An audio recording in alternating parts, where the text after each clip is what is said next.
भइले देखी सतेंद्र मखमल तोर जवानी हो। ये कैसे हो? ओंगे ओंगे भरल बराजा हमरा मोहब्बत के पानी। पागल भइले देखी सतेंद्र मखमल तोर जवानी हो।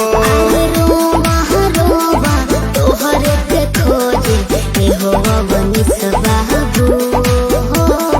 नीली नीली अखियाँ से जी कोई देलू जादू। लागता कि साचो मर जाई नीली नीली अखियाँ से कोई देलू जादू।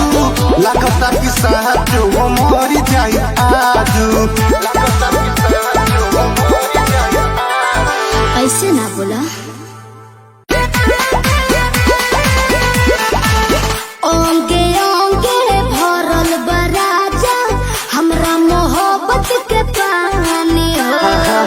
पागल भइले देखी सतेंद्र मखमल तोर जवानी हो। ये कैसे हो? ओंगे ओंगे भरल बराजा हमरा मोहब्बत के पानी। पागल भइले देखी सतेंद्र मखमल तोर जवानी हो। रोवा रोवा तोहरे के खोजे हो बनी सबाबू।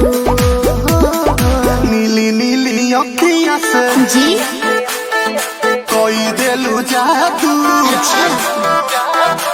लागता कि साचो मर जाई नीली नीली अखियाँ से कोई देलू जादू। लागता कि साचो मर जाई आजू। ऐसे ना बोला।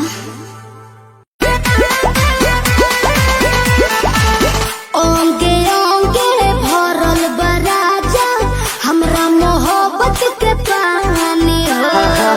पागल भइले देखी सतेंद्र मखमल तोर जवानी हो।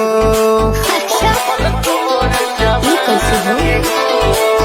ओंगे ओंगे भरल बराजा हमरा मोहब्बत के पानी। पागल भइले देखी सतेंद्र मखमल तोर जवानी हो।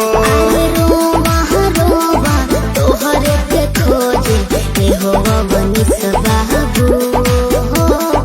नीली नीली अखियाँ से जी कोई देलू जादू।